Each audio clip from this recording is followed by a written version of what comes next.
Pronto. Bom dia a todo mundo. Vamos lá começar a nossa aula empresarial 1. Aula passada, recapitulando algumas coisas, a gente viu a parte introdutória, a gente viu aquela parte de histórico do direito empresarial e a gente começou já a ver empresário, vendo características do direito empresarial e princípios, toda aquela parte, como eu falei, introdutória. Então agora vocês sabem sim por que direito empresarial e não direito comercial. Isso é importante, até para a gente entender a terminologia. E saber por que a gente fica falando que todo mundo é empresário e não comerciante mais. Enfim, então a gente viu toda aquela parte. A gente já viu o conceito de empresário na aula passada. No entanto, eu disse que a gente ia destrinchar ele a fundo hoje, né, nessa aula de hoje, que é exatamente isso que a gente vai fazer.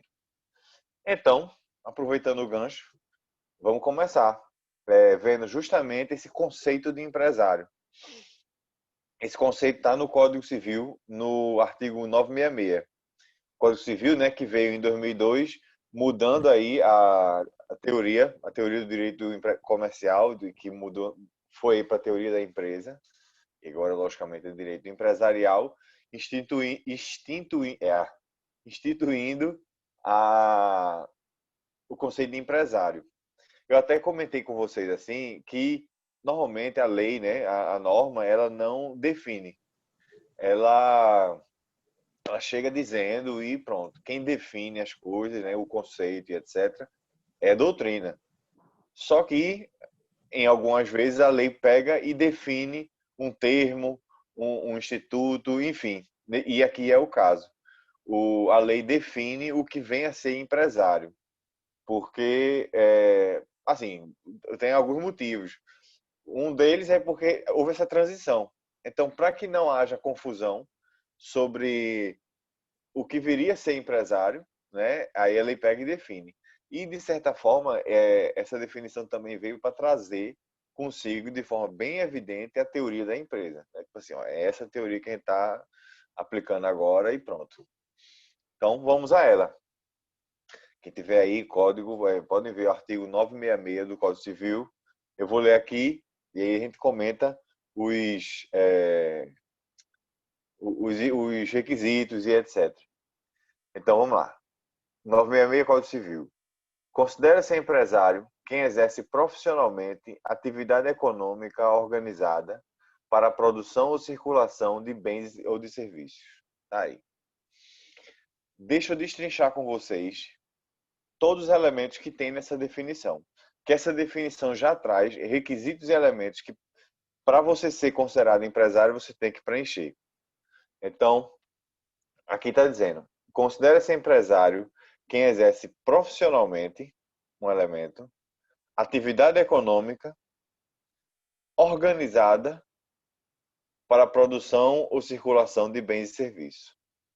Então, todos esses que eu enumerei são elementos. Então, de novo, considera-se empresário quem exerce profissionalmente atividade econômica organizada para a produção ou circulação de bens e serviços.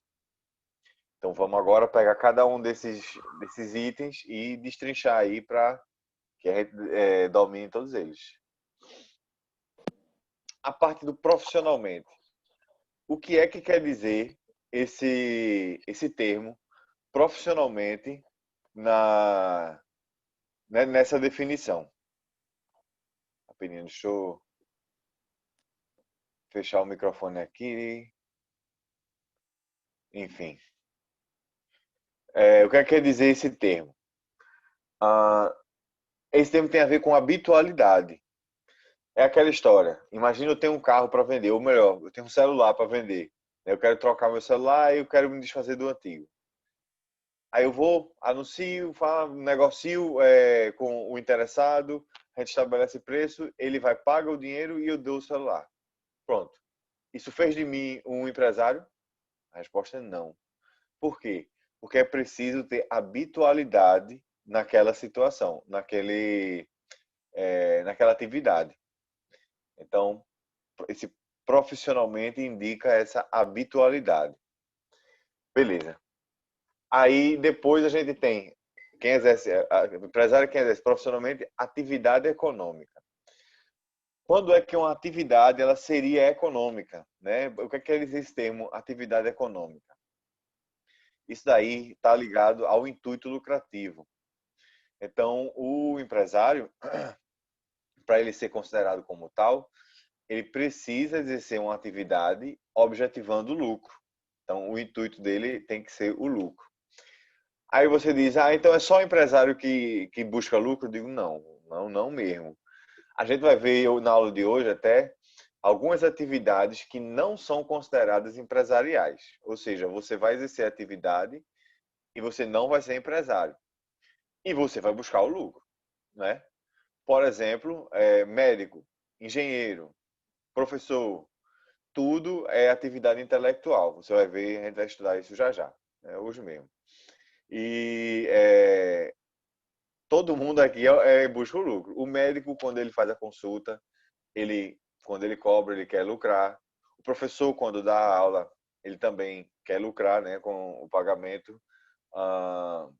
Engenheiro, mesma coisa. Enfim, todo mundo busca o lucro. Mas, então, com isso eu quero dizer que isso não é exclusivo do empresário, mas é requisito essencial. Aí vamos para o outro lado, vamos ver quem não busca o lucro. Vocês estudaram, acredito que em Civil 1, quando viram a parte geral do direito civil, vocês estudaram pessoa jurídica, que aí viram fundação e associação. Essas duas pessoas jurídicas de direito privado têm como característica como é que chama? O que não tem intuito lucrativo. Elas não têm intuito lucrativo. Então, aí a gente já pode excluir tanto a fundação quanto a associação de ser empresário. Isso não existe. Por quê? Porque elas não têm o intuito lucrativo. Então, como eu digo, isso é um requisito, mas não é exclusivo do empresário. E agora vem um requisito que esse é muito importante. Não que os outros não sejam, é preciso ter todos eles. Mas esse daí, eu considero, tipo assim, é o ponto de virada. É quando uma pessoa deixa de exercer uma atividade, assim, normal, vamos dizer assim, para agora, sim, agora eu sou empresário. Então, a gente já viu o quê? Que empresário é aquele que exerce profissionalmente, atividade econômica, a gente acabou de matar, e agora vem organizada. Então, o que a lei quer dizer com uma atividade econômica que é organizada? O que é que quer dizer esse termo aí, organizada? E aqui, como eu falei, é o ponto de virada. A atividade econômica ela é considerada organizada quando ela explora os fatores de produção. O que são esses fatores de produção? São o capital, os insumos, a mão de obra e a tecnologia. Então, capital, insumos, mão de obra e tecnologia, todos esses são os fatores de produção. Uma vez que você começa a explorar a atividade, se utilizando desses fatores para desenvolver a atividade, né, óbvio, pronto. Agora, como eu falei, é o ponto de virada, você aí se torna empresário. Eu vou explorar ainda mais esses conceitos, esses itens, ainda na aula de hoje, porque aí vocês vão ver, eu vou fazer um exemplo aqui, para vocês verem uma pessoa que exercia uma atividade simples, e aí, quando passou a usar esses fatores de produção, se transformou em empresário. Eu vou fazer isso já, mas é porque eu quero ainda dar para vocês outros conhecimentos para quando a gente chegar lá, vocês ligarem uma coisa com a outra e tudo mais. Professor, Mas, diga lá. eu fui inserido hoje na primeira aula de Empresarial 1, certo? É essa matéria que o senhor está dando, é isso? Isso. Só que aí meu cronograma fala que é o professor Tibério. O senhor foi substituído por ele? Eu só estou Eu e achando ele, a estranho. gente, a gente teve uma troca. Ah, tá Eu bem. estou com essa turma da manhã e ele está com a da noite. Mas falta o Certo, sistema acompanhar. certo. Esse assunto Empresarial 1 eu encontro em que material? Em Olha, que livro, no caso? dos livros de empresarial, assista a minha primeira aula que está no meu canal no YouTube, que lá eu explico tudinho. Mas os livros Amém. de empresarial que tem tanto na faculdade, mas a gente não está na faculdade, mas que vocês Certo. têm acesso na biblioteca virtual e tudo, sem Sim, problema vocês conseguem isso. tá bom. Tranquilo, Eu professor. vou, Obrigado. cara, vou pegar esse parênteses e falar para todo mundo, justamente que eu não tive, ainda não houve a troca de professor, ou seja, eu não estou com acesso à turma de vocês no portal. Então, eu não pude mandar o material, mas eu vou pegar, vou mandar pelo site ou pelo grupo no YouTube, no WhatsApp. Já que para não ficar também muito atrasado, eu vou mandar o slide que a gente está vendo hoje e o slide da aula passada pelo WhatsApp. Mas eu vou cobrar lá do pessoal, né, para fazer essa troca, para eu ter acesso pelo portal, que aí eu mando pelo portal. O portal é muito importante porque aí todo mundo teria acesso ao material, ao aviso e tudo mais. No WhatsApp, de repente, não tem um aluno que não está no grupo do WhatsApp por qualquer motivo, então ele aí não fica sem o material, porque está tudo lá no portal. Então, o que vocês podem fazer é, sem problema nenhum, eu lanço no portal, alguém pega e lança no grupo. Isso aí eu não tem problema nenhum, mas eu vou ficar lançando pelo portal. Vou fazer aquela cobrança e aí, pronto, fica tudo ok. Então vamos lá, vamos voltar, que agora a gente está no ponto X que eu falei, da atividade econômica organizada, é o termo organizada. Isso tudo, vocês estão vendo, está tudo na definição.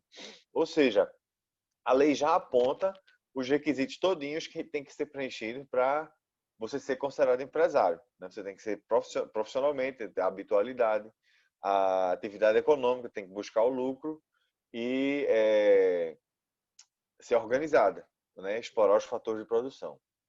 Então, eu vou falar mais sobre esses fatores de produção já já, mas tenho eles em mente porque vão ser eles que vão fazer a virada. Você vai deixar de estar desempenhando uma atividade simples para agora estar desempenhando uma atividade empresarial com base neles aqui. Só um detalhe ainda sobre esses fatores de produção. Eu acabei de dizer que eles são capital, mão de obra, insumos e tecnologia. Então, todos eles, você usando todos eles, você vai ser considerado empresário.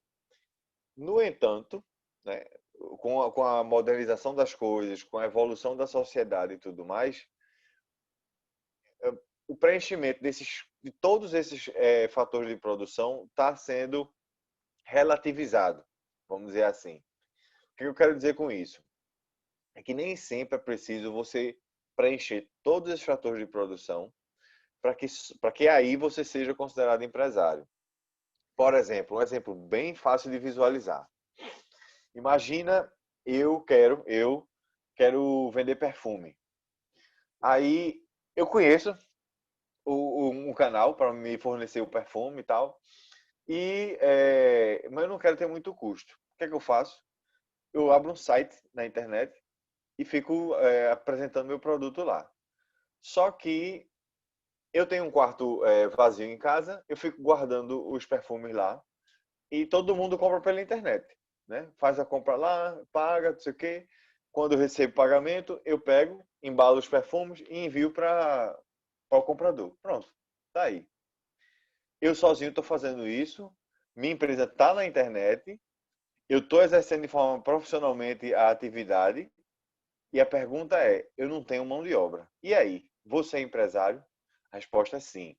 Então, como eu digo, esses fatores de produção podem não estar todos eles presentes lá, mas a ideia da exploração dos fatores de produção vai estar toda lá e aí isso não exclui a pessoa de ser empresário.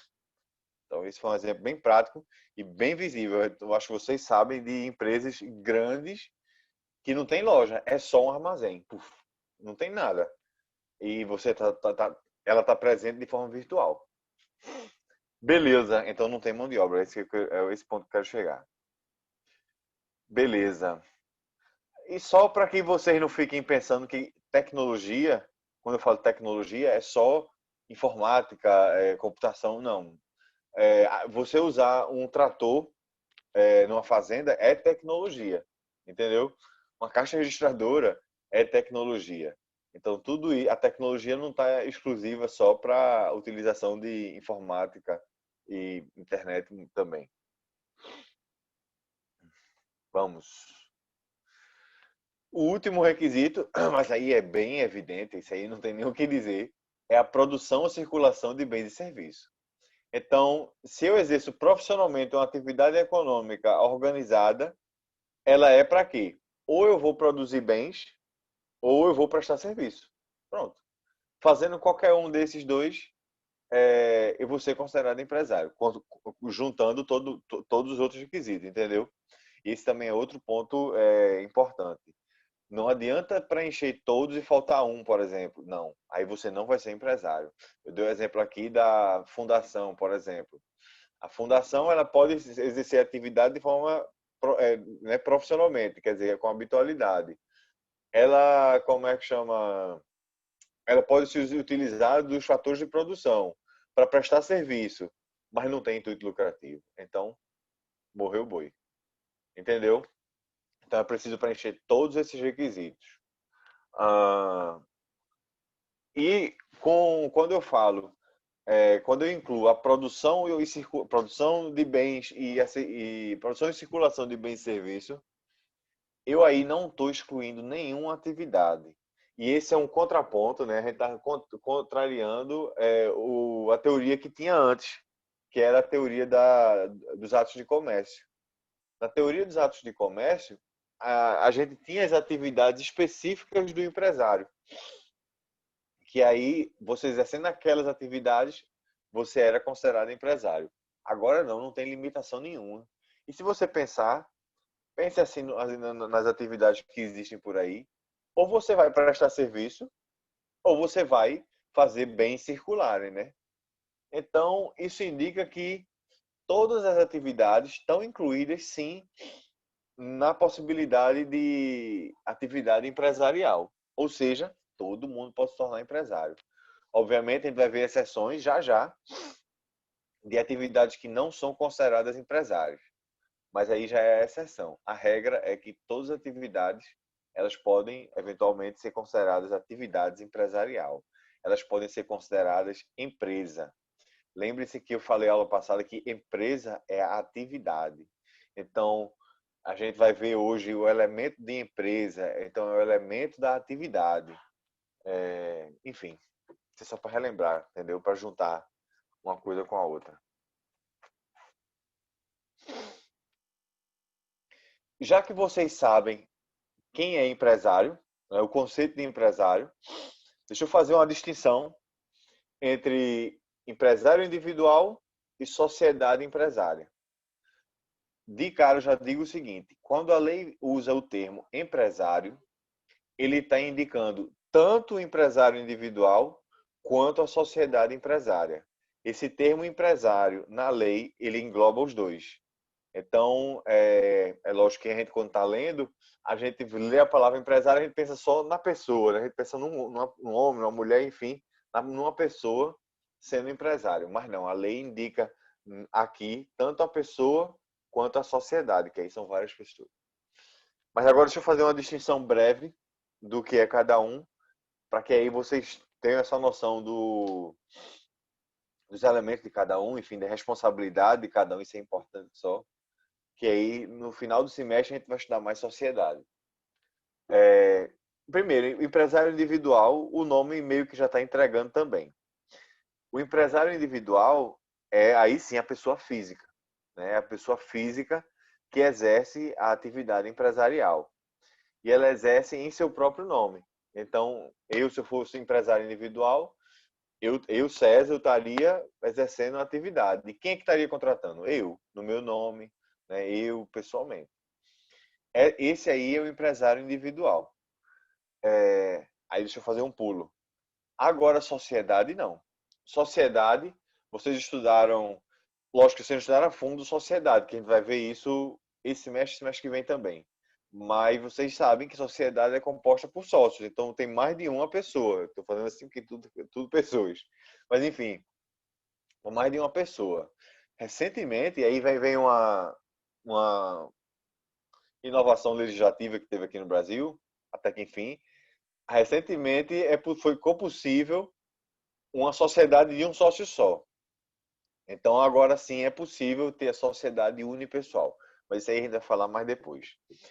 Pensem agora em sociedade, muita gente, vários sócios, em comparação com um empresário individual, que é só ele. A primeira pergunta é: então, em uma sociedade empresarial, todos os sócios são empresários? Interrogação. Eu vou responder logo. A resposta é não. Um sócio em uma sociedade, ele é sócio. Quem é empresária é quem? É a sociedade. Aí esse é um exercício bom para vocês fazerem no decorrer da vida de vocês. Começando agora, óbvio. Pensem em pessoa jurídica como uma pessoa, no sentido de ter direitos e também ter deveres. Então, quem tem os direitos na atividade é a sociedade empresária. Quem tem os deveres na sociedade é a sociedade empresária. Então, é a sociedade quem vai exercer a atividade empresarial. Não são os sócios. Os sócios só são empresários. Ou, desculpa, ao contrário. Os sócios só são sócios. Eles não vão ser empresários. Agora, a gente precisa de um representante para a sociedade empresária, né? Ela sozinha não tem, ela não pode exprimir sua vontade. Então, a gente pode nomear um administrador. Pode não, deve nomear um administrador. Se esse administrador for um sócio, esse sócio vai ser empresário, porque ele vai estar exercendo a atividade. Tudo bem que ele pode até estar exercendo em nome da empresa, mas ele vai estar exercendo a atividade. Então, o sócio que administra a sociedade, ele é empresário, os outros não. Guardem isso, porque ainda na hora de hoje eu vou falar de pessoas que são impedidas de serem empresário. Mas já fica a dica, elas são impedidas de serem empresários, mas não sócios. E isso acontece muito. Essa pessoa que é impedida, ela não pode exercer atividade empresarial, então ela faz o quê? Fica sócia de uma sociedade. Isso não tem problema. Tá aí eu já falei uma diferença bem básica com relação a empresário individual e sociedade empresária, né? Mas agora eu queria puxar para vocês em termos de responsabilidade, tanto do empresário individual quanto dos sócios especificamente, a diferença entre eles. Então pensem agora o seguinte, né? Eu vou usar eu como exemplo mesmo. Eu sou empresário individual. Imagina só, eu sou empresário individual. Então, eu estou lá exercendo uma atividade em meu nome, estou contratando em meu nome, estou pagando todo mundo, estou, enfim, comprando e vendendo para lá. Então, agora, imagina que eu esteja devendo ao banco ou a um fornecedor, enfim, eu estou devendo dinheiro. E aí, o credor, ele vai cobrar de mim esse crédito. A pergunta é, ele vai cobrar de mim, vai ter que ser de mim, pessoalmente. Aí eu já estou entregando a resposta. Eu ia perguntar o seguinte, ele vai perguntar de mim ou ele vai primeiro pegar o patrimônio que eu uso para atividade empresarial e tudo mais? A resposta, aí não tem como arrodear, seria ele cobrar de mim, né? Então, com isso eu estou dizendo que o empresário individual, ele tem responsabilidade direta. Ele é que é cobrado diretamente pelas dívidas, pelas obrigações que ele esteja devendo. Isso daí é uma característica do empresário individual, entendeu? Responsabilidade direta, ele responde diretamente. Vamos fazer o contraponto. Aí agora tem uma sociedade que está exercendo atividade, está comprando, está vendendo, está pagando todo mundo. Mas agora ela está com a dívida. E aí o credor vai cobrar essa dívida. Aí agora eu vou perguntar, o credor, ele vai cobrar diretamente dos sócios ou ele vai cobrar da sociedade? Da sociedade. Exato. Pelo que eu venho falando, vocês já podem deduzir que é da sociedade. É a sociedade quem exerce a atividade empresarial. Então, fazendo um contraponto com o empresário individual, a gente pode dizer que os sócios da sociedade empresária têm responsabilidade subsidiária. Enquanto o empresário individual tem responsabilidade direta, os sócios ele tem responsabilidade subsidiária. E aqui eu ainda vou mais além. Vocês já devem ter percebido aí que usar as expressões nunca, sempre, constantemente em direito é complicado, porque a gente tem cheio de exceções. Então, se você for fazer uma prova e tiver uma afirmativa, isso sempre acontece, aí já veja aí, tem alguma coisa errada, porque em direito tem muitas exceções. Mas agora eu vou até dar um passo além e vou dizer que, com relação às sociedades, os sócios sempre têm responsabilidade subsidiária. No decorrer do curso, eu vou pegando essa afirmação e vou dizendo, olha, tá vendo o que é? Aí eu vou dar mais assunto, aí eu trago de novo, digo, tá vendo o que é? Tá entendendo? Então eu vou mostrar para vocês uma série de situações com relação à sociedade empresária, que sempre o sócio vai ter responsabilidade subsidiária. Beleza. Isso é um ponto. Ainda falando sobre responsabilidade, vamos imaginar agora a seguinte situação. Vamos voltar a eu sendo empresário individual. Deixa eu ver, o que é que eu vou fazer? Vou vender o quê? Vou vender todo ano, todo semestre, eu digo o mesmo exemplo, mas vamos lá. Eu vendo coxinha. Aí, eu vou lá vender coxinha. E eu separei uma quantia para eu vender coxinha, né? Comprar material, forno, etc, para fazer e vender as coxinhas. Vamos supor que eu peguei o quê? Vamos dar 50 mil reais para fazer isso tudinho. Então, tá lá, eu tenho esse dinheiro que foi separado e eu me utilizo dele para ficar comprando, vendendo, etc. Aí vamos para aquela história. Eu agora estou devendo. E aí o credor vai cobrar. Vocês já viram que o credor vai cobrar de mim, né? Aí agora a pergunta é, ele vai cobrar de mim, mas ele vai cobrar primeiro sobre aquele montante que eu reservei para atividade empresarial, ou ele pode cobrar usando até meus bens particulares, meu carro, a televisão da minha casa e etc. Lógico que ele vai pedir o dinheiro. Se eu não pagar, aí ele entra com ação judicial. E se chegar ao extremo, meus bens podem ser penhorados. Então, é nesse sentido, já levando lá para frente, que eu pergunto a vocês. Então, vou perguntar e vou responder, né? Mas a pergunta é, quando o credor for cobrar do empresário individual, ele precisa primeiro cobrar sobre vamos dizer assim, sobre o montante reservado para a atividade, ou ele pode cobrar com relação aos bens do empresário individual todo? E a resposta é essa última. Todos os bens do empresário individual são sujeitos aí para a cobrança de dívidas referentes à atividade empresarial. Com isso, eu estou dizendo que a responsabilidade do empresário individual ela é direta e ilimitada. Então, não tem limite com relação à responsabilidade do empresário individual. Eu posso também explorar essa afirmação em outro tipo. Eu disse que reservei 50 mil reais para atividade empresarial. Vamos supor agora que eu esteja devendo 70 mil reais.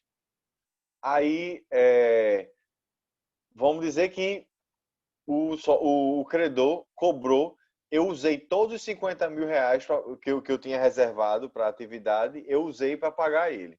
Mas ainda falta 20 mil reais para eu pagar.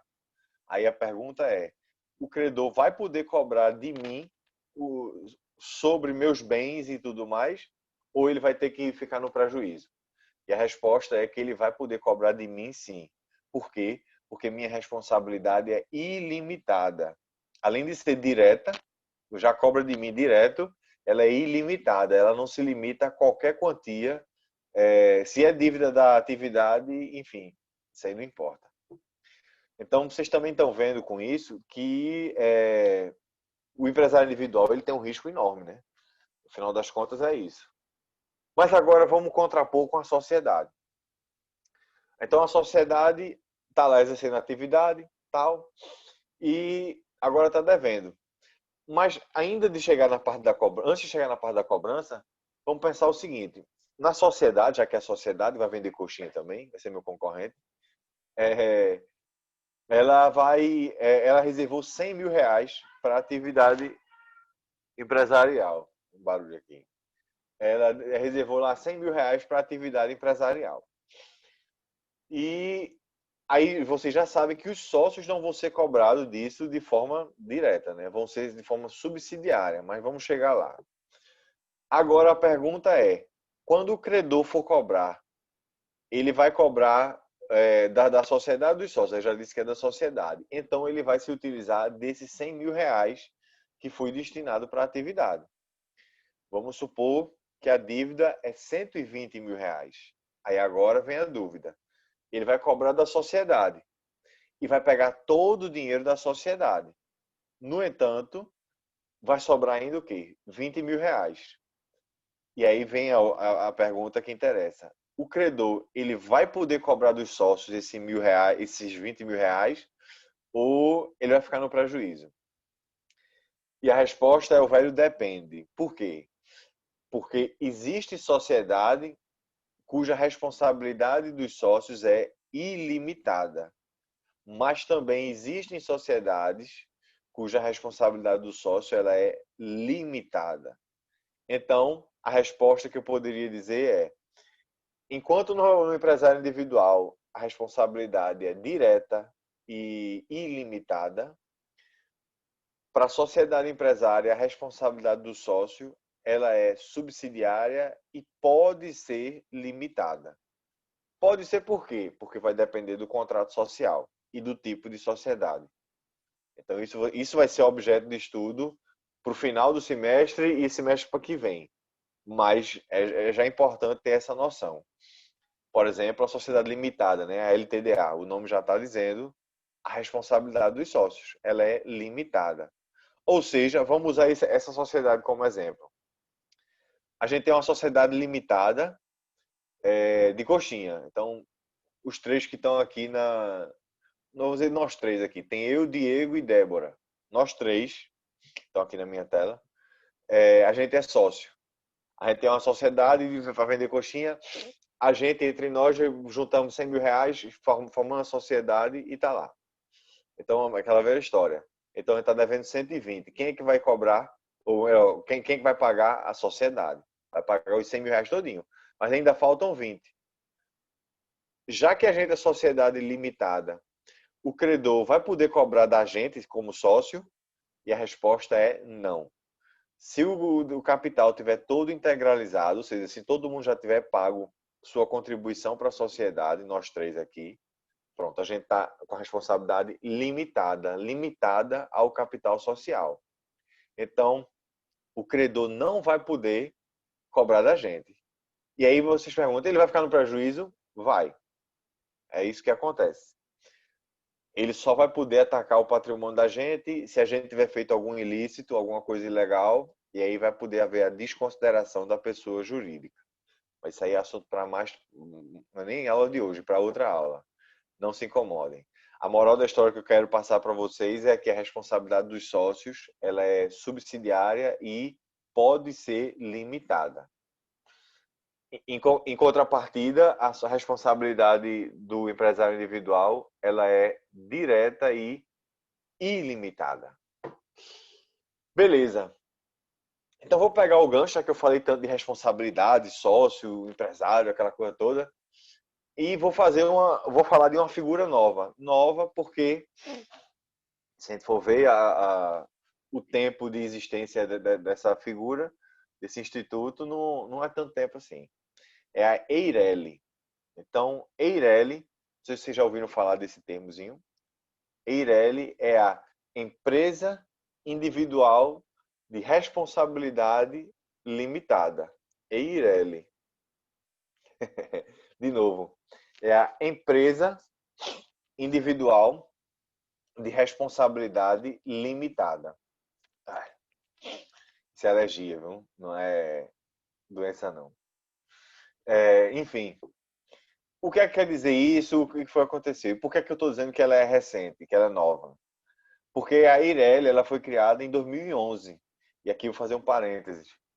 Ah, lá na faculdade, né, a gente tem livros que são anteriores a 2011. O que, de certa forma, não é muito problema. Mas tem um problema porque direito, né, vocês sabem, fica mudando e se renovando, enfim. E aí, um livro anterior a 2011 não teria Eireli.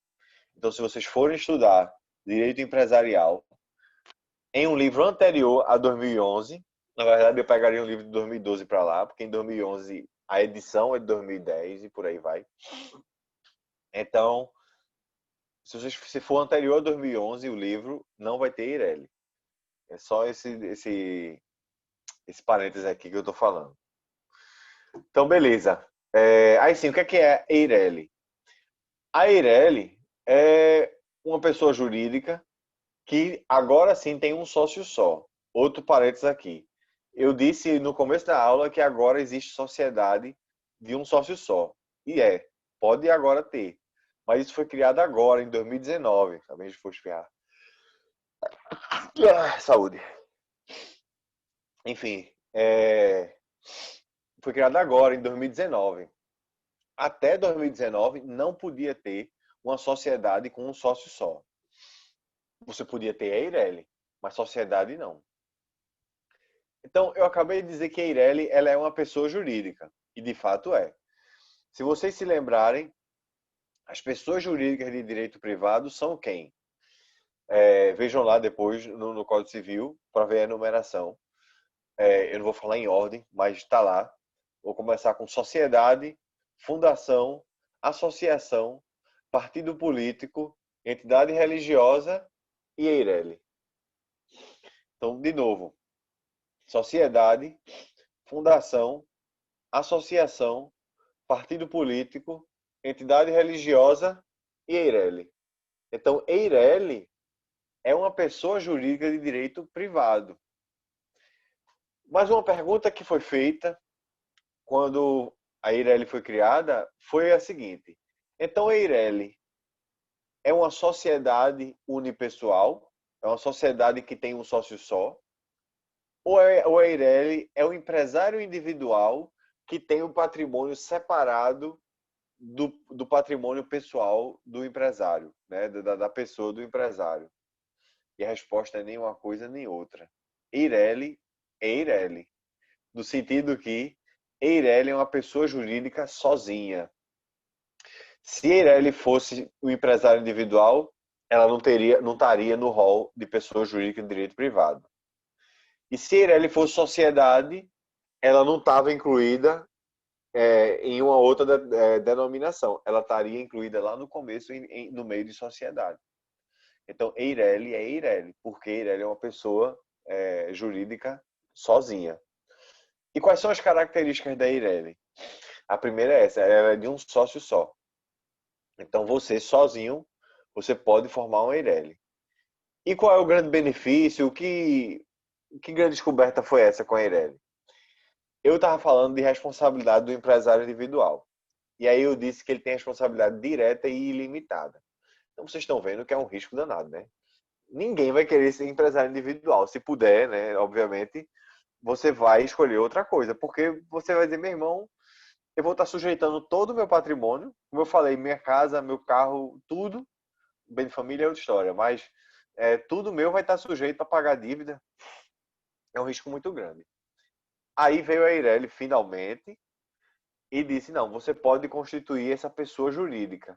Que aí seu patrimônio vai estar separado dessa pessoa jurídica. Nesse sentido, é igual a uma sociedade. É igual mesmo. Ou seja, a gente tem o patrimônio da Eireli e a gente tem o patrimônio do sócio, que é o único sócio, que é separado. E aqui eu já estou dizendo que a responsabilidade é limitada. Ou seja, esse sócio, quando ele integralizar todo o capital social da Eireli, a responsabilidade dele já está limitada. Aí vai para aquela história que a gente acabou de ver em sociedade.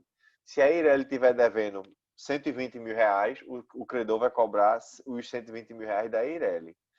Mas se ela tiver só 100 mil reais, o cara vai ficar no prejuízo, porque ele não vai poder ir atrás do sócio. A não ser que o sócio tenha feito ilegalidade, aquela coisa toda. Ô, professor, Diga lá.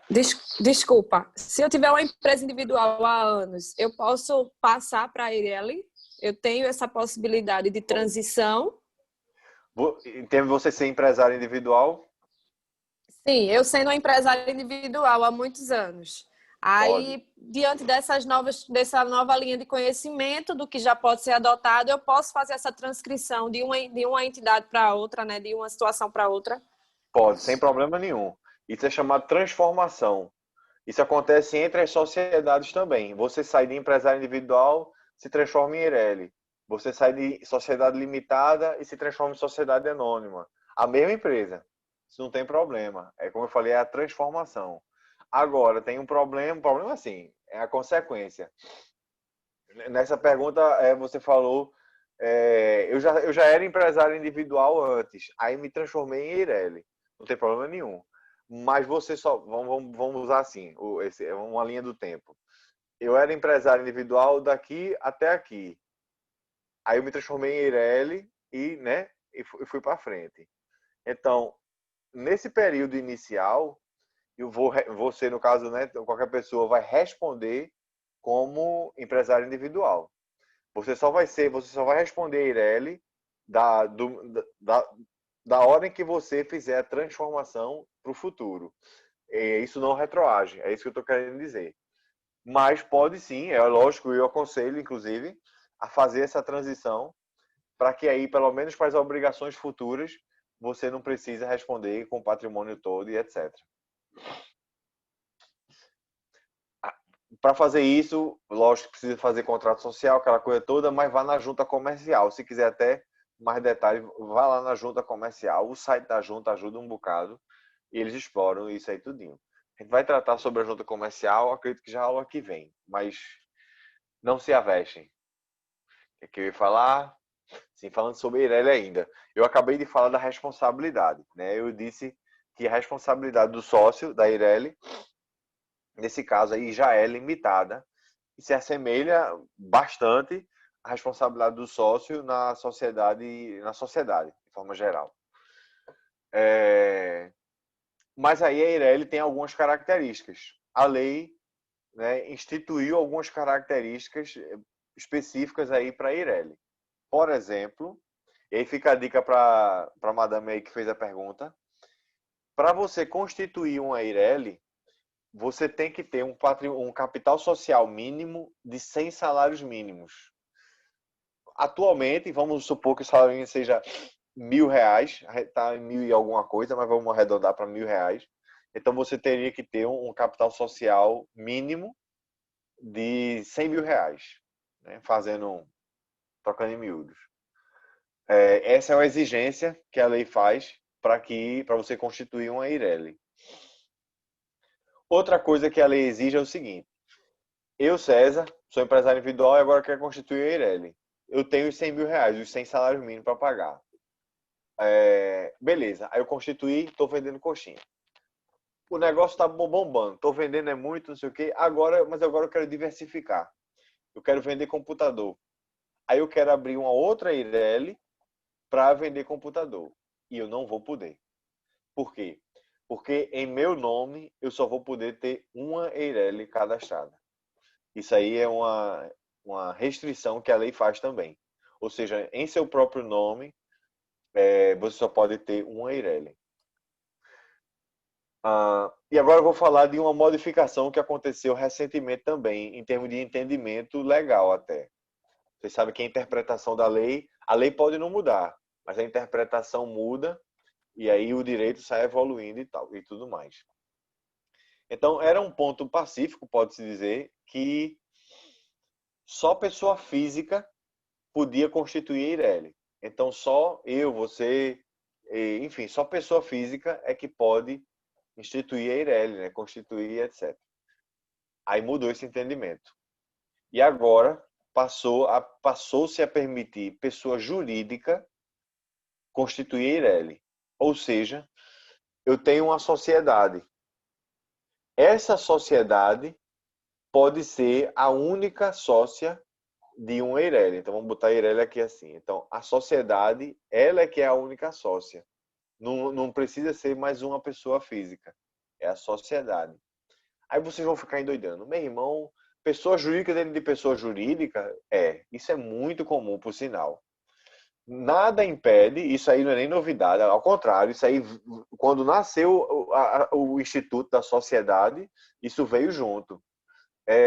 A possibilidade de uma sociedade ser sócia de outra sociedade. Isso não tem qualquer conflito. Por isso que eu falo para vocês trabalharem com a ideia da sociedade ser uma pessoa, no sentido de direitos e deveres. Porque aí vocês vão visualizar ela, a sociedade, se movimentando na sociedade. Sociedade agora onde a gente mora, não é instituto jurídico, não. Por exemplo, a sociedade pode ser sócia de outra sociedade, a sociedade pode investir, a sociedade pode alugar, a sociedade pode constituir direitos e deveres para si, sem problema nenhum. Então, o entendimento passou, aí voltando para a Eireli agora, passou a ser que a sociedade, melhor, o entendimento foi pessoa jurídica pode ser sócia de uma Eireli.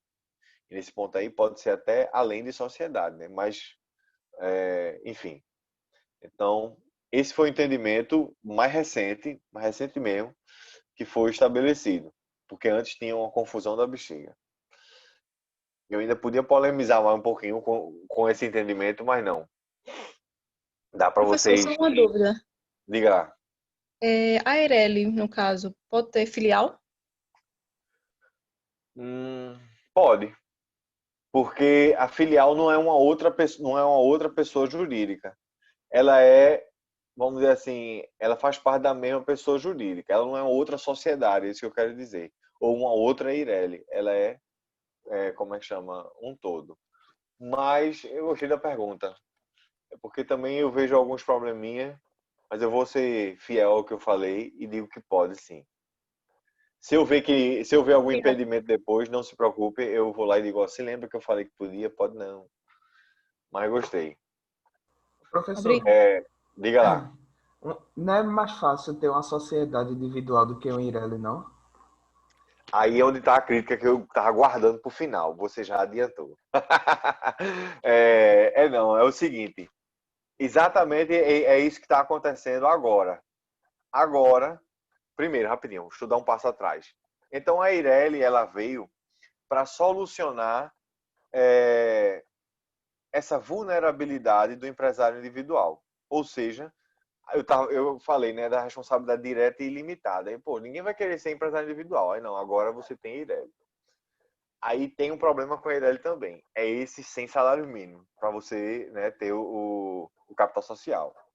Porque é aquela coisa, você pode saber o ramo, ter fornecedor, mas 100 mil salário mínimo nem todo mundo tem, né?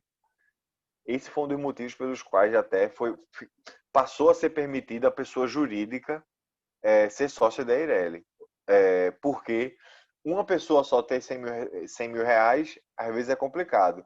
Mas ela pega, se junta com mais, forma uma sociedade e essa sociedade se transforma em Eireli. Entendeu? Isso é possível. Mas agora voltando aí para o ponto que eu quero trazer, que o colega adiantou. Então a Eireli veio para salvar todo mundo dessa vulnerabilidade. Beleza. E isso ficou até ano passado. Porque ano passado, até que enfim, houve a mudança legislativa permitindo que houvesse agora uma sociedade limitada unipessoal. E de fato, isso aí já sou eu prevendo, porque vai precisar de tempo para ver isso, a Eireli vai cair em desuso. E a colega que perguntou se ela é empresária individual podia ser Eireli, pode sim. Mas você também pode ser sociedade unipessoal. E dependendo do capital social, se você não tiver os 100 mil reais, aquela coisa toda, você se transforma em sociedade unipessoal. E ainda tem outro detalhe, outro chamativo, vamos dizer assim, para sociedade unipessoal. Eu sou César. Fiz uma sociedade unipessoal limitada para vender coxinha. o negócio está dando certo. Agora eu quero vender computador.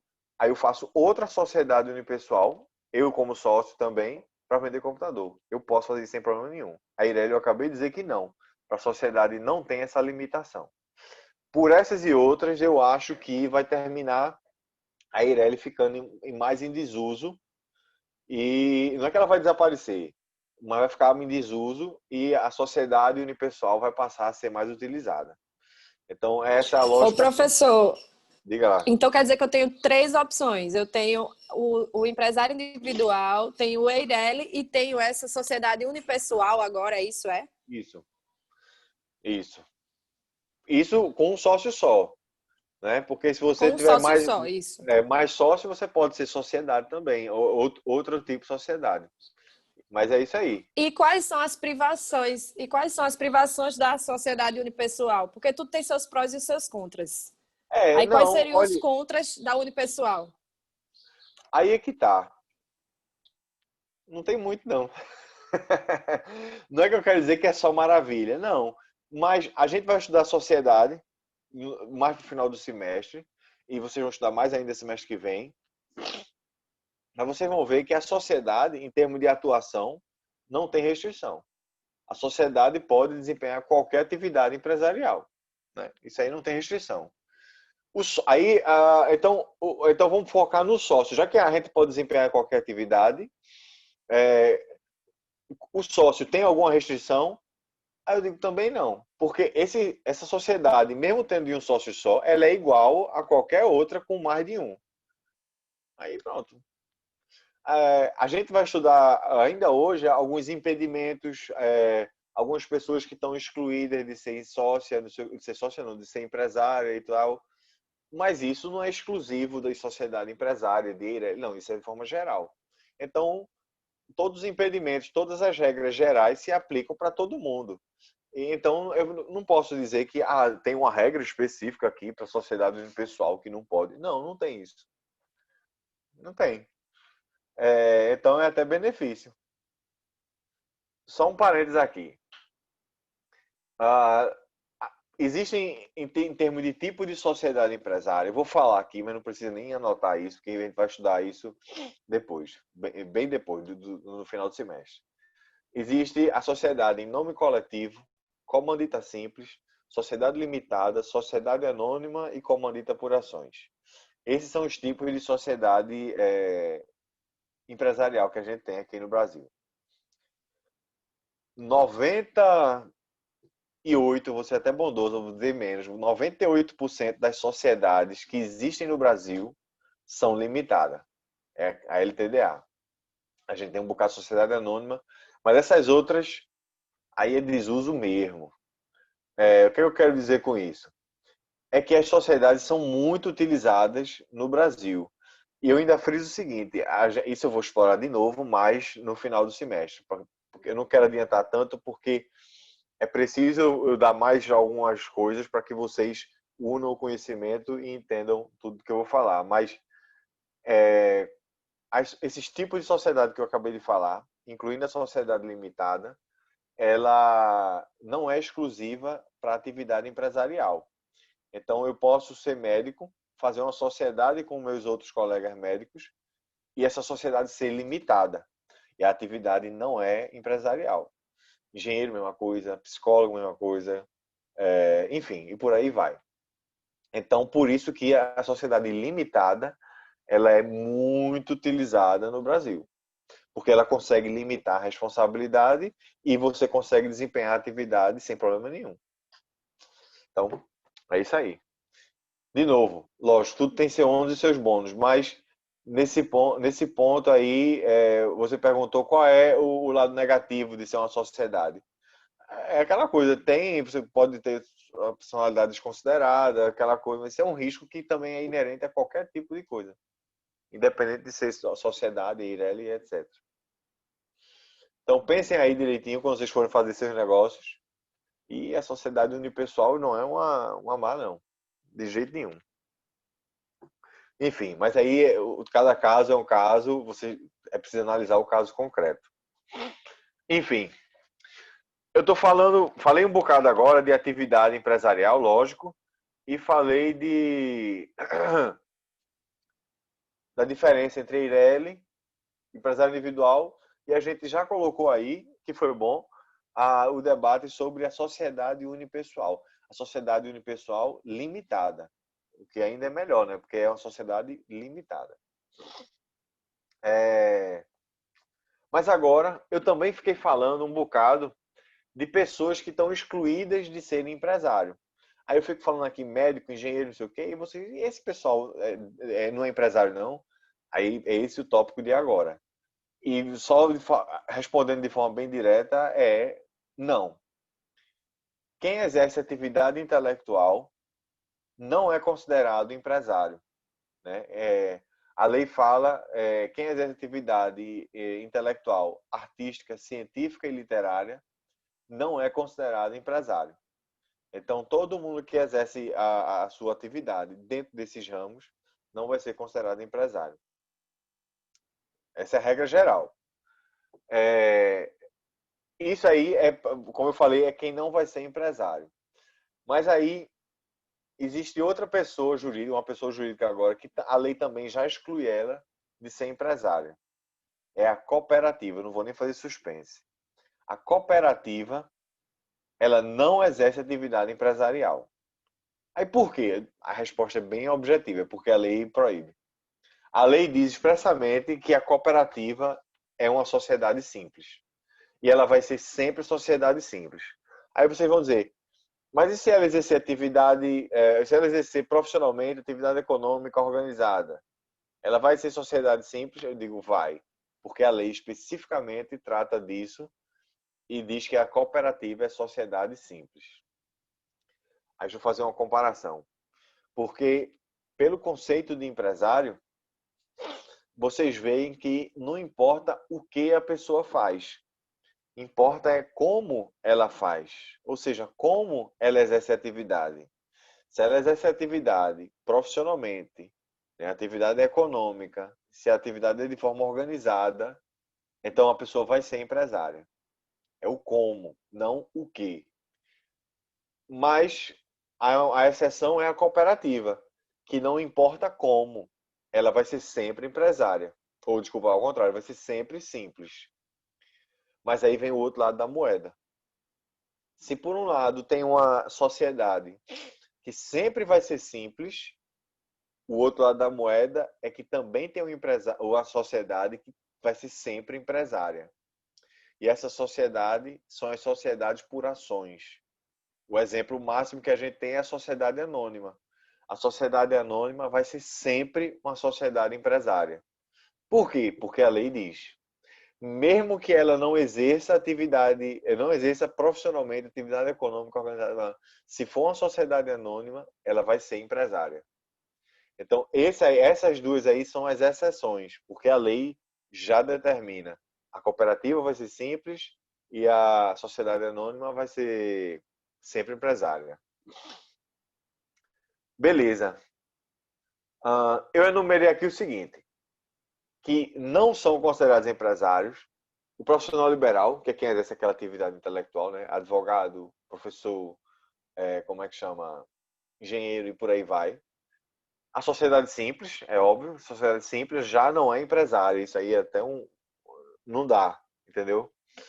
Aí eu botei aqui o exercente de atividade rural. Aí vocês perguntam, então quem pratica agricultura, essas coisas, não vai poder ser empresário? Aí eu digo, calma.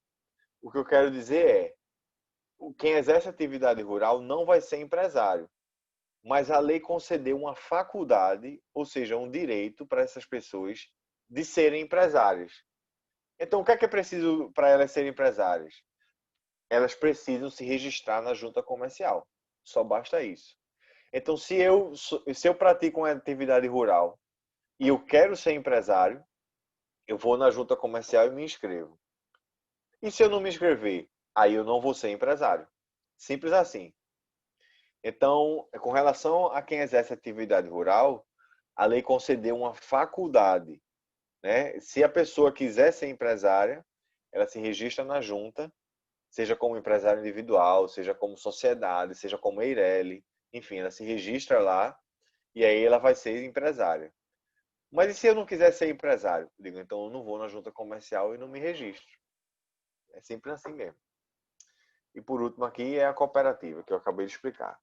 Então aqui eu botei profissional liberal, atividade intelectual, sociedade simples, quem exerce atividade rural, que eu acabei de falar, e cooperativa. Eu estava falando do empresário, ou desculpa, do profissional intelectual, aí deixa eu ler o artigo 966, o parágrafo único dele, para que vocês vejam aquilo que eu acabei de falar. Então, eu vou falar e ainda vou acrescentar um detalhezinho no final, que aí é importante. Então, Código Civil 966, parágrafo único. Não se considera empresário quem exerce profissão intelectual de natureza científica, literária ou artística, ainda com o concurso de auxiliares ou colaboradores, salvo se o exercício da profissão constituir elemento de empresa. 2 pontos aqui que eu quero acrescentar para a informação, que eu não falei antes. Um é essa parte aqui, que eu falo, ainda com o concurso de auxiliares e colaboradores. Então, vamos ter em mente essas pessoas descritas aqui nesse parágrafo único, ou seja, quem exerce atividade literária, científica, artística, um profissional intelectual. Vamos supor, eu não quero usar advogado não, porque advogado é uma exceção, mas vamos pensar quem? Um médico, né? O exemplo clássico. Aí o médico, ele se forma, ele abre um consultório. Ele está lá e ele contrata uma secretária. E pode contratar uma secretária e até mesmo alguém para limpeza também, isso é muito comum.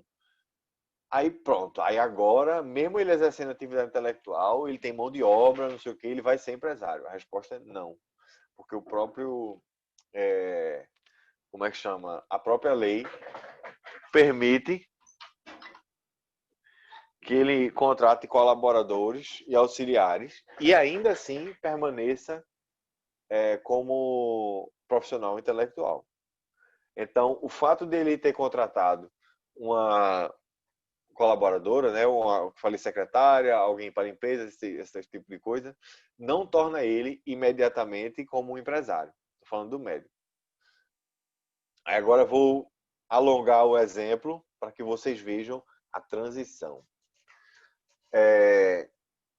Aí beleza, esse médico, ele tá lá, né, consultando, não sei o quê, e tá tendo sucesso da bexiga. Peraí.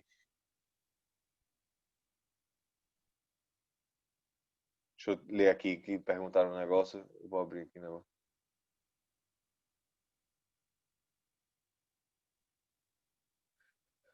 Olha, não confundam a empresa com escritório. A pergunta é, um engenheiro, enfim, um profissional liberal, ele vai ter uma empresa ou um escritório?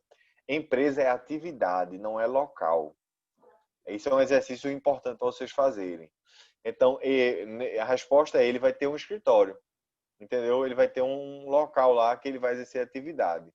O profissional liberal, qualquer que seja ele, engenheiro, advogado, médico, tudinho. Ele vai ter um escritório. Mas essa pergunta veio bem a calhar agora, porque eu quero tratar justamente de quando esse profissional liberal, ele no exercício da atividade dele, ele se transforma em empresário. Então, deixa eu falar aí o exemplo aqui, que talvez elucide aí essa curiosidade e tal. Mas, de todo jeito, lembre-se que empresa não é lugar, é atividade. Eu friso isso porque isso cai em prova. A galera pergunta, então empresa é o ponto comercial? Aí não é. Empresa como é que chama? O empresário? Não, também não é. Empresa é a atividade empresarial. Entendeu? Beleza. Então eu falei do primeiro, agora eu falei dos auxiliares. Então é possível você contratar auxiliar, colaborador e não ser considerado empresário. Aí vamos alongar o exemplo do médico. O médico está lá consultando, bombando, cheio de cliente e cheio de paciente, no caso, e ele está crescendo. Aí ele, rapaz, eu vou chamar uns amigos meus, a gente vai fazer uma sociedade e a gente, para ter mais dinheiro e tal. Então esse médico, ele fala com os amigos, eles fazem uma sociedade e vão lá. Aí vocês perguntam, então virou empresário? Não. Lógico que vamos analisar o caso, vamos analisar esse exemplo que eu estou dizendo. Nesse caso, vamos dizer que ele contratou, ele contratou mais 3 amigos. Contratou não, isso não foi um contrato, eles fizeram uma sociedade. Então aqui eles são sócios, eles não são empregados. Mas cada um, vamos supor que tem uma área de atuação diferente. Um é neurologista, outro é cardiologista, ortopedista e, enfim, otorrino. Cada um tem uma área diferente. E mesmo nessa sociedade, mesmo sendo uma pessoa jurídica, a atividade ainda é intelectual. Então, eles ainda estão desempenhando a atividade de forma intelectual, de forma simples. Simples no sentido que não é empresária. Eles têm secretário, tem pessoal de limpeza, tem os instrumentadores, quando é o caso, né? Pensando em dentista também. Mas eles exercem atividade intelectual. Um ponto que comprova isso é, por exemplo, quando eu vou marcar a consulta, eu marco a consulta individualmente com aquele médico. Então, se eu for marcar uma consulta nesse consultório, eu vou marcar com o médico fulano de tal. Eu não vou aparecer lá e, olha, quem for me atender é ótimo, o que é o que acontece no hospital, né? No hospital a gente vai, não para consulta, mas para a emergência, por exemplo, a gente não faz nem ideia de quem vai atender a gente. Mas beleza, vamos voltar aqui para o exemplo. Então, essa sociedade de médicos está lá desempenhando a atividade empresarial, ou desculpa, ao contrário, desempenhando a atividade simples e está bombando. Eles estão crescendo. Aí agora eu vou já estoporar aqui para eles. Imagina então que essa sociedade de médicos, eles compram um prédio inteiro. Eles compram um prédio inteiro, aí colocam no topo o refeitório, depois a sala de cirurgia, depois leito, depois uma farmácia, ou seja, aí depois a emergência, a sala de exames e tudo mais. Moral da história, eles viraram dono de um hospital. Pensem agora nesses empresários, nesses sócios, né, no primeiro médico que começou tudo isso. Pensem nele agora, ele como dono de hospital. Ele agora, ele não tá mais, ele pode estar até consultando ainda, né, atendendo paciente e tudo mais, não tem problema nenhum. Mas agora ele está pensando em quê? Ele está pensando em marketing do hospital. Ele está pensando em contratação com farmácia, com aluguel como é que chama, de maquinário para fazer exame, aquela coisa toda. Ele tá preocupado com até coisas, pode pensar que é pequena, mas coisa como material de banheiro, comida para refeitório, não sei o quê. Marketing, já falei. Enfim, ele está preocupado com muita coisa. E ele se utiliza de mão de obra para isso. Né? Ele agora, outro ponto X, ele passou a contratar pessoas, outros médicos, para desenvolver a atividade fim. Então, o hospital ele tem várias atividades acontecendo lá, não é só medicina, né? Como eu falei, tem refeitório, tem, como é que chama, tem aluguel, tem várias atividades acontecendo lá. E existem pessoas contratadas para desempenhar a atividade fim. Esses 2 pontos são pontos assim bem que já chamam a atenção para que você venha. Pronto, aí, então o caba deixou de ser médico para agora se transformar em empresário. Ele pode continuar consultando, mas a preocupação dele não é só fazer a consulta, receita e aquela coisa. Nessa hora, quando eu falei, os fatores de produção estão sendo explorados. Porque agora ele explora a mão de obra, ele explora a tecnologia, ele se utiliza de insumos, como é que chama? E capital, lógico, né?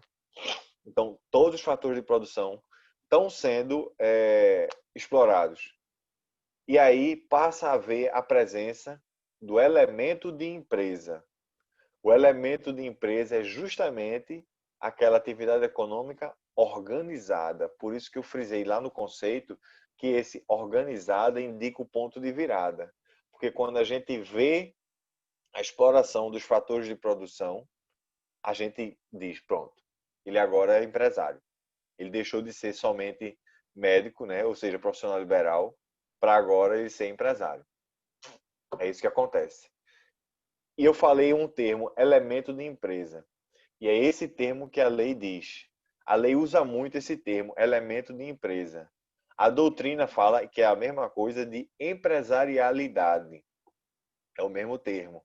É justamente a exploração dos fatores de produção que mudam a pessoa de ser empresário, de ser atividade intelectual para se transformar em empresário. Então, deixa eu ler aqui de novo o parágrafo único do artigo 966, para que aí vocês encaixem essas informações. Aí tá lá.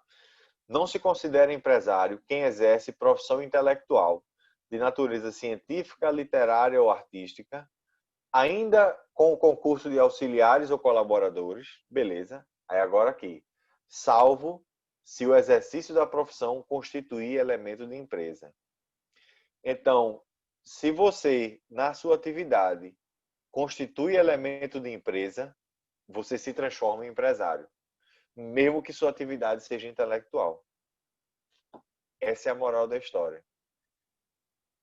Com isso, isso aqui é muito importante, por quê? Porque isso veio com a teoria da empresa, que foi trazida pelo Código 2002 e tal. E ela se contrapõe bastante ao que era pregado pela teoria dos atos de comércio. Ou seja, nos atos de comércio, existiam alguns atos que eram considerados como sendo comerciais, e atos de comércio, né? E o que não fosse aqueles atos não podia ser considerado atos de comércio. E a pessoa não era comerciante. Com isso aqui, com a definição de empresário, e até incluindo esse parágrafo único aqui, passou a ser, vamos dizer assim, quase que ilimitada a possibilidade da pessoa ser empresário. Não importa aí a sua atividade. Antes existia a impossibilidade de quem exercia atividade rural e quem vendia, como é que chama, prestava serviço e quem vendia imóveis, eles não eram considerados comerciantes. Falei isso aula passada. Agora, não tem essa limitação de forma nenhuma. Entendeu? Todas as pessoas podem ser consideradas comerciantes, ou empresários no caso agora, se preencher os requisitos da definição e tal. E exercer a atividade através do elemento de empresa. Mas agora vem uma casca de banana. Eu nunca mais vi, isso foi logo no começo que apareceu, de vez em quando aparecia essa pergunta, mas agora já não cai mais porque tá batida. É a seguinte. Vou fazer o exemplo para fazer a pergunta para vocês. Imagine esse exemplo que a gente fez agora com o médico, mas agora vamos colocar um advogado. O advogado ele começa a contratar só ele, né? Ele vai lá, indo na casa dos clientes, aquela coisa toda, começa a ter sucesso, aí ele aluga uma sala, aí mesmo ele contrata uma secretária, mas é só ele, continua sendo atividade intelectual. Aí depois ele pega e diz, não, o negócio está crescendo, eu vou chamar os meus amigos, aí faz uma sociedade para diversificar o ramo. Ele era advogado civil, aí chama um trabalhista, um criminal, para lá. Aí o negócio cresce, eles compram um prédio todinho, no topo do prédio é só direito do trabalho, depois só penal, enfim, cada andar é um ramo do direito, e eles estão lá, viraram dono daquele mega escritório. Isso tem lá em São Paulo, viu? Aqui também, mas lá em São Paulo é que tem mais. Aí a pergunta é, porque a característica é a mesma, a lógica é a mesma. Aí a pergunta é, vamos pegar o primeiro advogado. Esse primeiro advogado, ele agora é empresário. E eu disse no começo que é uma caixa de banana. Por quê? Porque apesar disso tudo, ele não é empresário. Aí você pergunta, mas por quê? Eu digo, porque o Estatuto da Ordem, ela proíbe o empresário, o advogado de ser empresário no exercício da profissão. Ou seja, se o advogado estiver exercendo a advocacia, mesmo que nesse exercício ele esteja constituindo o elemento de empresa, mesmo assim ele não vai ser considerado empresário, porque o Estatuto da Ordem proíbe disso acontecer. E como vocês sabem, a lei especial prevalece sobre a lei geral. Para o advogado, a lei especial é o Estatuto e a lei geral é o Código Civil. Simples assim. Mas é uma caixa de banana. Enfim, só para que vocês... E serve como curiosidade também para vocês. Atenção, quando eu falo o advogado não pode ser empresário no exercício de sua profissão, é ele como advogado. Eu sou advogado, mas se eu for também vendedor de carro, eu vou ser empresário na venda de carro, entendeu? Mas eu como advogado, eu não vou ser empresário. Então, se eu tiver um escritório gigante, não, eu não vou ser empresário, porque eu vou continuar só como advogado. Beleza. Falei. Falei também. Estou vendo aqui o slide. Sociedade simples. Sociedade simples é tranquila. Sociedade simples é aquela que não é empresária. Então, a sociedade que não exerce atividade empresarial, ela é simples. A sociedade de médico que eu falei, né, antes dos cabas virarem dono do hospital, é sociedade simples. Toda sociedade de advogado é sociedade simples. Porque, como eu falei, o advogado ele não pode ser, né, empresário, então toda sociedade de advogado vai ser simples. Por aí vai. A exceção, aí só recapitulando, é que a sociedade cooperativa ela vai ser sempre simples também, porque a lei determina, e a sociedade anônima não, porque a anônima é o grande exemplo, mas a sociedade por ações vai ser sempre empresária. Eu falo isso por quê? Porque eu acabei de dizer que não importa o que a sociedade faz, importa como ela faz, né? É o mesmo conceito do empresário. Então, mas esses dois casos aí é exceção. No caso, é cooperativa e sociedade por ações.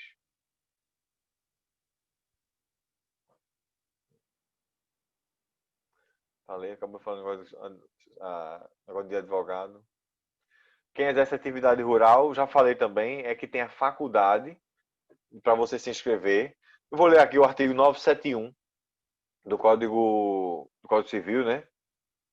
Então vamos lá. O empresário, cuja atividade rural constitua sua principal função, pode, observadas as formalidades de que tratam o artigo 968 e seus parágrafos, requerer inscrição do registro público de empresas mercantis, que é a junta comercial, da respectiva sede, caso em que, depois de inscrito, ficará equiparado para todos os efeitos ao empresário sujeito a registro. Tá aí. Então, uma vez inscrito no registro público de empresas mercantis, que é a junta comercial, ele vai estar equiparado ao empresário. Pronto. É aquela coisa, você se inscreveu na junta, virou empresário. Se não se inscrever, não vai ser. Beleza. Cooperativa, acabei de falar também. Empresário individual, falei demais. Agora vamos para... Eu estou vendo assim porque os tópicos estão acabando, a aula está acabando, viu? Não se preocupem não. Tentar nos finalmente. Eu também venho falando de pessoas que são impedidas de serem empresárias. Entre as pessoas impedidas de serem empresárias, a gente tem quem? Por exemplo, servidor público, de forma geral, né? Sei lá, promotor, juiz, procurador, tudo isso é impedido de ser empresário. Essas pessoas não podem ser empresárias. Eu peguei só, como é que chama? Pessoa do ramo jurídico, mas não. Político não pode ser empresário, né? Como eu falei, funcionário público. Militar não pode ser empresário. Isso por quê? Porque essas pessoas, pelo cargo que elas desempenham, elas terminam tendo influência na sociedade. E isso poderia tornar, vamos dizer assim, a balança entre os empresários poderia começar a pender. Ou seja, eles iam se tornar mais favorecidos, quer queira ou quer não, em comparação com os outros. E aí, isso eu estou meio que simplificando, mas vocês, eu acho que estão captando a lógica. E aí a lei pega e diz, não, vocês não podem ser empresários. Pronto. Acho que vocês estão captando a lógica.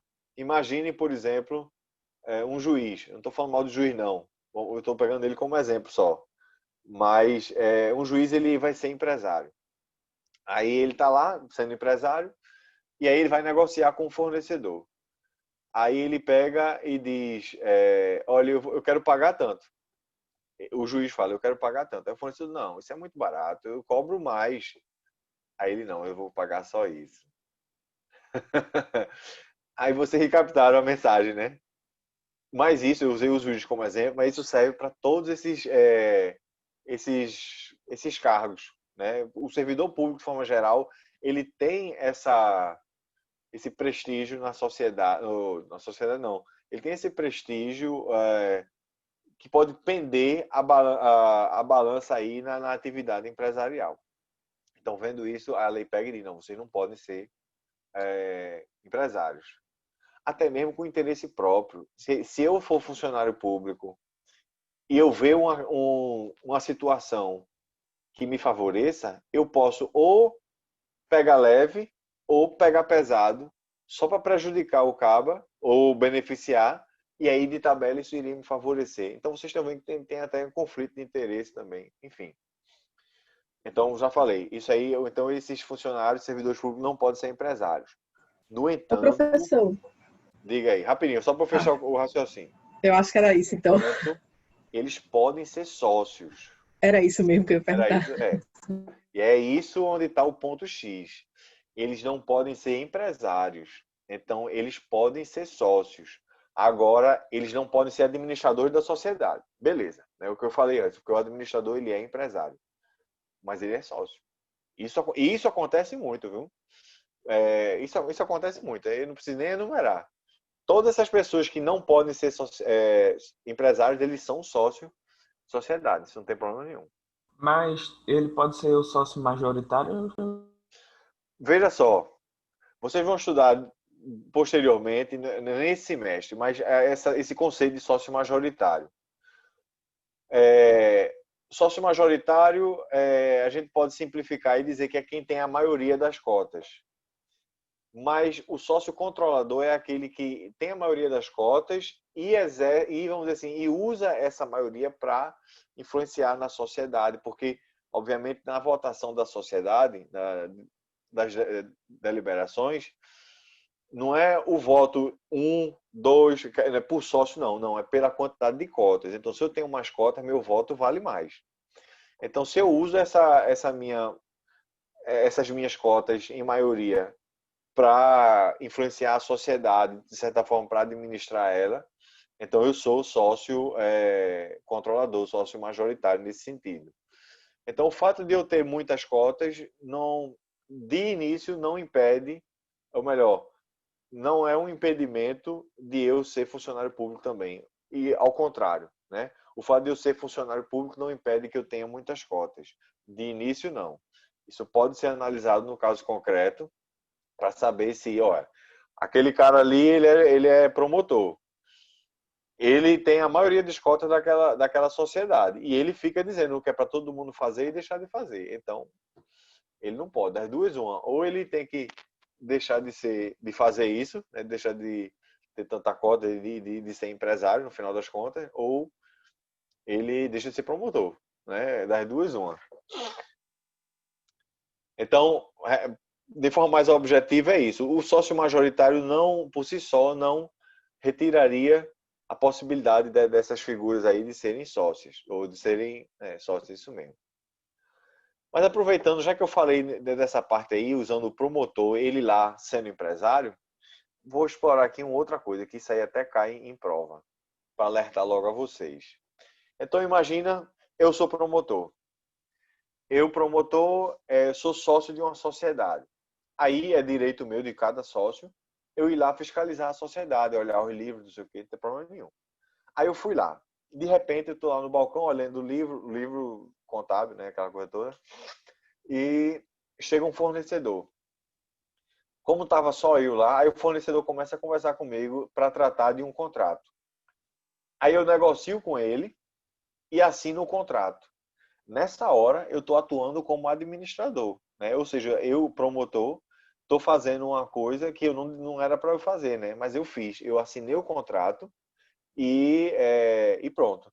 Na hora que eu assinei o contrato, estou vinculando a sociedade, né? Porque eu estou lá como representante e tal, mesmo eu sendo impedido. E aí, vamos imaginar que a gente que eu digo a sociedade, ela deixa de pagar esse contrato. e aí esse fornecedor vai e cobra essa quantia, ou cobra o contrato e tudo mais. Aí a resposta é: esse promotor, no caso, essa pessoa que era impedida, ele vai ser responsável por esse contrato, e esse contrato é válido? A resposta é lógico que ele é válido, né? Porque a lei preserva também a boa-fé. Então, se o fornecedor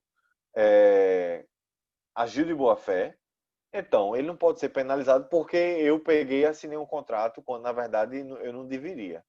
Então, primeiro, o contrato é válido e, segundo, ele pode cobrar. Aí a pergunta agora é: então eu, promotor que assinei o contrato, eu vou me responsabilizar também por esse contrato? A resposta é sim. Aquele que é impedido de exercer atividade empresarial, mas porventura termina exercendo, ele se vincula a essa atividade, ele se vincula a isso aí e fica responsável sobre isso. É isso aí. Isso cai em prova, viu? Fica a dica. Tô dizendo que vai cair na minha prova, não. É porque isso cai aí em prova da OAB, de concurso, isso cai direto. Pega uma pessoa que é impedida de ser empresário, coloca ela fazendo os atos de empresário, e aí pergunta se o contrato é válido, pergunta se ela vai responder, pergunta se a sociedade tem que pagar. Tudo isso é verdade. O contrato é válido, ela vai ter que responder e a sociedade tem que pagar. Entendeu? Então fiquem alertas a isso. Por último tópico, que é rapidinho, tem a ver com a incapacidade. Então, imagina agora, eu sou incapaz. Antes disso, dá um passo atrás. Eu sou incapaz de meus pais, eles exercem atividade empresarial. Eles vendem coxinha. Aí, eu sou incapaz porque eu tenho 16 anos, aí beleza. Meus pais viajaram para vender coxinha no interior, voltaram, acidente de carro, morreram. Morreu os dois. É trágico. Não é nem brincadeira. Mas vamos lá. Mas isso não aconteceu não, viu, gente? É só um exemplo. Aí, como é que chama? Aí a dúvida agora é: eu, com 16 anos, eu vou poder continuar a atividade que meus pais desempenhavam, né? Vou poder ser empresário nesse caso? E a resposta é sim. Eu vou ter que estar assistido, porque eu sou relativamente incapaz. Se eu fosse absolutamente incapaz, eu tinha que ser representado. Vocês sabem a diferença, né? Assistência e representação. Então aqui eu vou ter que estar assistido, mas o incapaz, ele pode continuar, e a palavra mágica é essa, ele pode continuar a atividade empresarial. Eu, com 16 anos, não posso começar uma atividade, mas eu posso continuar uma atividade empresarial que antes era exercida, nesse caso aí, por meus pais. Vamos usar a lógica mesma, mas um outro exemplo. Eu agora, César, já tenho a idade que eu tenho, e sou empresário. E eu estou lá, não sei o quê, mas aí eu sofri um acidente, tive sequela do acidente e fiquei relativamente incapaz. Né? Tive, sei lá, a cognição ficou afetada, aquela coisa toda. Aí eu me tornei incapaz por um motivo superveniente. Ou seja, foi um motivo que depois. Eu não era incapaz, diferente do menor incapaz, né? Então, um motivo superveniente aconteceu, eu me tornei incapaz. E a pergunta é: eu vou poder continuar a atividade empresarial que eu antes exercia? A lógica é a mesma. Posso sim, vou ter que estar assistido agora, mas eu posso continuar. Eu friso isso aí porque essa é a palavra-chave. Pronto. É isso aí. Acabou-se. Quem já tomou café? Café da manhã. Eu comi uma bolacha, mas meu negócio é café, café, café. Se vocês quiserem me subornar, não percam tempo comprando bebida. Eu não bebo. Eu já provei, não gostei. Mas café é outra história. Tô brincando. Tô brincando não, porque em termos de café, mas em termos de suborno, lógico. Mas enfim. Então é isso, meus caros. Detonamos a aula de hoje. Depois eu envio para vocês os slides e tudo mais. Se vocês quiserem agilizar, dê um toque para a Isabela para haver a troca de né? Aquele negócio do professor no portal. Mas eu vou falar com ela também, de todo jeito. E pronto. A gente mantém o contato aí, sem problema. Mas manda os slides, professor, para a gente Certo. já dando uma olhada, Beleza. tá bom? Pronto, meus Professor, caros. Diga lá. os artigos que a gente viu hoje foi o 966 até quanto? Olha, eu nunca olho artigo, não. Assim, pelo número de artigo. Porque... Ah, sei. Mas Esse último foi 974. mas veja só, Esse último. tem até Mas o não sei se foi artigo... na ordem, né? Aí que tá. Eu não vejo, como eu falei, eu não saio seguindo os números de artigo. Mas para ajudar vocês, o 966 a gente viu, aí a gente saiu seguindo por ele. Mas eu cheguei a mencionar, eu posso não ter mencionado assim, alto, mas o artigo 984, deixa eu ver ele aqui. É isso mesmo. 984, que fala sobre a sociedade de quem exerce atividade rural. Então, mas não leio ainda essa parte do 981, 982, 983, porque isso a gente vai ver só no final do semestre. Mas só para dizer que a gente não está numa ordem, vamos dizer assim, rigorosa, não. Tá entendendo? Eu posso pegar um artigo mais para lá, mais para cá. Mas, de fato, até o artigo 980A, que é a parte de Eireli, a gente viu. Entendeu? Joia, professor, obrigada. Beleza. Pronto, então é isso. Eu vou parar aqui a gravação. Valeu, professor. Até mais.